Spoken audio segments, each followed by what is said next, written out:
Hello students, good evening. आज के इस क्लास में आप लोगों का स्वागत है। आज के इस वीडियो में हम लोग शब्द की परिभाषा और शब्दों के प्रकार के बारे में पढ़ेंगे। हम जानते हैं कि भाषा मनुष्य मात्र का गहना है। वैसे तो इस धरती पर हजारों किस्म के, लाखों किस्म के जीव मौजूद हैं, लेकिन भाषा जिसे कहा जाता है, भाषा एकमात्र मनुष्य के पास है। और भाषा से केवल हम अपने विचारों को ही अभिव्यक्त नहीं करते हैं। भाषा से हमारी संस्कृति का पता चलता है, हम कितने सभ्य हैं इस बात का पता चलता है। यही नहीं, हमारे स्वभाव का भी पता चलता है जो शब्द हम यूज करते हैं। तो जो शब्द हम यूज करते हैं वो बहुत अन्य अन्य स्रोत से भी आए हैं। अगर मैं हिंदी की ही बात करूं तो हिंदी में केवल हिंदी के ही तो शब्द हैं नहीं। मनुष्य जब एक दूसरे से मिलता है, हम जानते हैं कि भारत में बहुत ही बाहरी आक्रमण हुए, बाहरी लोग आए। शक, हूण, मंगोल, यवन से लेकर के अंग्रेज, फ्रेंच, डच, न जाने कितने लोग आए। तो जब एक व्यक्ति दूसरे व्यक्ति से मिलता है तो उसकी भाषा भी प्रभावित होती है। भाषाओं का आदान प्रदान वहां होता है। यह जो भाषा है, आज उसी भाषा के बारे में हम लोग पढ़ने वाले हैं। तो सबसे पहले हम देखेंगे कि भाषा की परिभाषा क्या है। सॉरी, भाषा नहीं, सबसे पहले हम लोग देखेंगे कि शब्द की परिभाषा क्या है, अर्थात शब्द कहते किसे हैं। इसके बाद रचना के आधार पर, अर्थात वो बना कैसे है शब्द, उस आधार पर शब्दों का भेद देखेंगे। और स्रोत के आधार पर भी हम लोग देखेंगे कि जो शब्द हम यूज करते हैं हिंदी में वो कहाँ कहाँ से आए हैं। तो आइए शुरू करते हैं। तो देखिए, शब्द के बारे में कहा जाता है,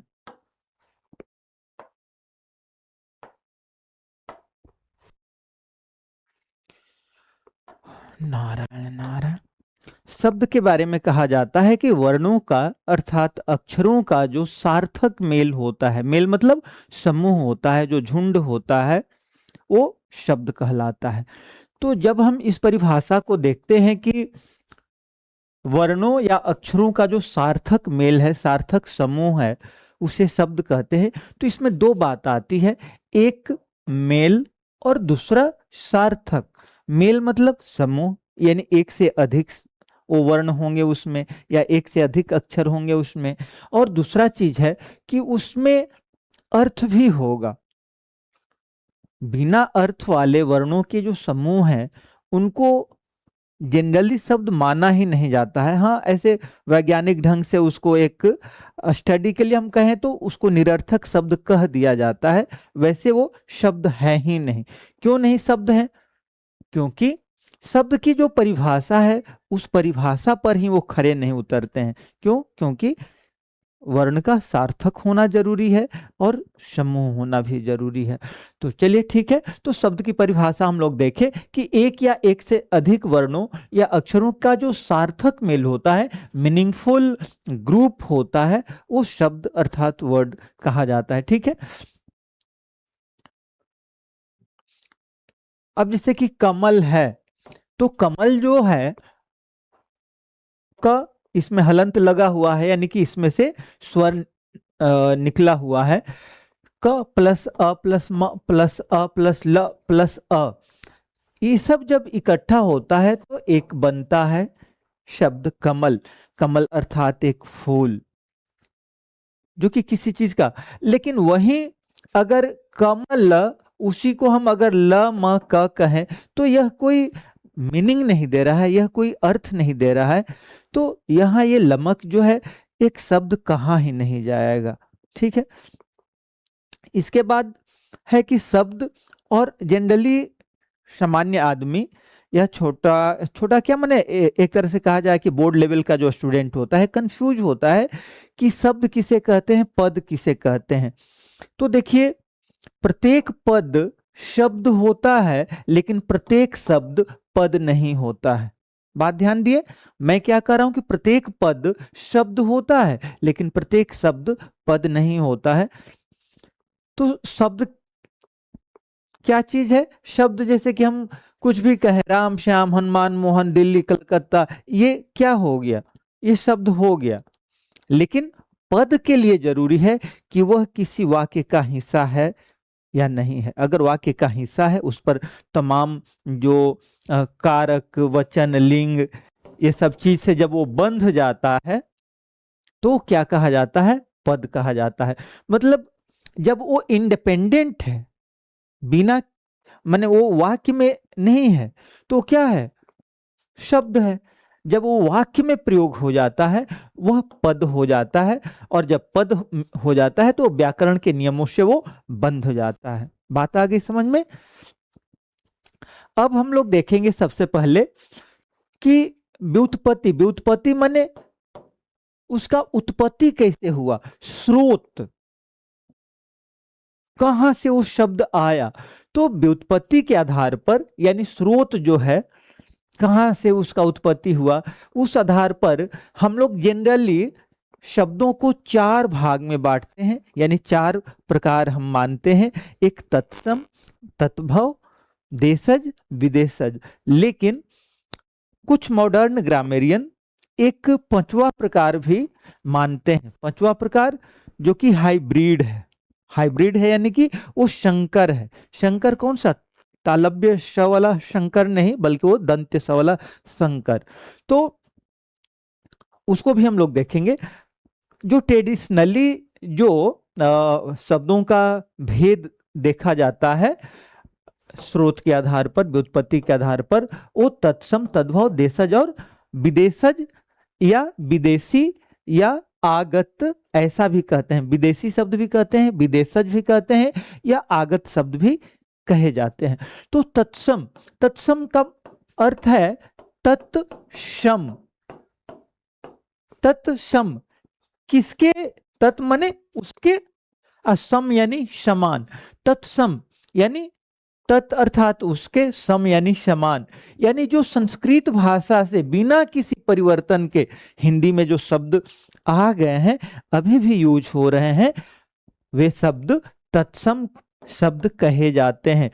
क्या कह रहा है कि संस्कृत के शब्द बिना किसी परिवर्तन के हूबहू हिंदी में जो आ गए हैं वो तत्सम शब्द कहे जाते हैं। जैसे अग्नि अर्थात आग, सूर्य यानी सूरज, माता यानी माँ, पुष्प यानी फूल, कवि यानी कवि, पोएट। तो ये सब जो शब्द हैं, कर्ण हो गया, हस्त हो गया, है ना, ये सब क्या है? ये सब तत्सम शब्द हैं। क्यों? क्योंकि ये संस्कृत के हैं और ज्यों का त्यों हिंदी में आ गए हैं, तत्सम। लेकिन तद्भव शब्द क्या है? तद्भव यानी तत् धन भव, तत्धन भव, उससे पैदा हुआ, उससे उत्पन्न। किससे उत्पन्न? संस्कृत से उत्पन्न। अर्थात संस्कृत के शब्द जो थोड़ा बहुत परिवर्तित होकर के हिंदी में आ गए हैं, वैसे शब्द तद्भव शब्द कहे जाते हैं। जैसे हम लोग अभी पढ़े भी, उधर यहां भी है, देख रहे हैं अग्नि। अग्नि माने क्या होता है? आग। तो अग्नि जो है संस्कृत का शब्द है और थोड़ा सा उसमें चेंज हो करके क्या कह रहा है कि परिभाषा जो है तत् यानी उससे, भव यानी उत्पन्न, यानी वे शब्द जो संस्कृत से निकले हैं लेकिन पाली, प्राकृत और अपभ्रंश से होते हुए हिंदी में आते आते उनका रूप थोड़ा बदल गया है। जब आप अपना प्लेस चेंज करते हैं, जब आप अपना क्या कहते हैं क्षेत्र यूज चेंज करते हैं, तो बहुत सारा चीज देश काल परिस्थिति के अनुसार चेंज हो जाता है। कहा जाता था पहले कि 4 कोस पर पानी बदले 8 कोस पर बानी। अर्थात 4 कोस यानी आज के समय में देखा जाए तो 12 किलोमीटर पर पानी बदले, यानी कि पानी होने का कुछ टेस्ट बदल जाता होगा, भगवान जाने, या कुछ प्रतीक अर्थ में कहा गया होगा। और 8 कोस पर बानी, 8 कोस यानी अर्थरिका 24 किलोमीटर पर बानी, माने जो लोगों का बोलने का ढंग है वो हल्का फुल्का 2-4-5% बदल जाया करता था। अब तो ग्लोबलाइजेशन का समय है, वैश्वीकरण का समय है, और इतना कम्युनिकेशन में हम लोग आगे बढ़ गए हैं कि ये सब चीज जो पुरानी बातें हैं अब देखने को जनरली नहीं मिलती है। तो कह रहा है कि तद्भव जो शब्द हैं संस्कृत के ही शब्द हैं, लेकिन संस्कृत से जब निकले तो वो डायरेक्ट हिंदी में नहीं आए, वो पाली प्राकृत और अपभ्रंश से होते होते हिंदी में आए, तो उनका रूप थोड़ा बदल गया है। तो वैसे ही शब्दों को हम लोग तद्भव शब्द कहते हैं। जैसे अग्नि से आग हो गया, सूर्य से सूरज हो गया, हस्त से हाथ हो गया, और दुग्ध से दूध हो गया, दंत से दांत हो गया, कर्ण से कान हो गया। बात आ गई समझ में। इसके बाद है देशज शब्द। देशज यानी देश प्लस ज यानी जो जन्मा है, जो जन्म ले लिया है। तो वैसे शब्द जिनकी उत्पत्ति हमारे देश, देश मतलब हमारे एरिया में ही उनका जन्म हुआ है, लेकिन उनका मूल का कोई पता नहीं, जन्मा है हमारे ही आसपास में, लेकिन कैसे जन्मा, कब जन्मा, इसका कोई मतलब वैज्ञानिक प्रमाण नहीं है, कोई तार्किक प्रमाण नहीं है। तो वैसे शब्द जो हैं वो देशज शब्द कहे जाते हैं। कह रहा है कि ऐसे शब्द जिनकी उत्पत्ति का मूल पता नहीं चलता, लेकिन वे आवश्यकता अनुसार स्थानीय बोलियों या भारतीय जनमानस से बनकर हिंदी में प्रचलित हो गए हैं, वैसे शब्द देशज शब्द कहे जाते हैं। जैसे लोटा हो गया, पगड़ी हो गया, डोर हो गया, खिड़की हो गया। तो ये सब जो शब्द हैं, जूता हो गया, खिचड़ी हो गया, ये सब जो शब्द हैं ये देशज शब्द कहे जाते हैं। इसके बाद है विदेशी शब्द। विदेशी शब्द को विदेशज शब्द भी कहा जाता है। क्या कहा जाता है? विदेशज शब्द।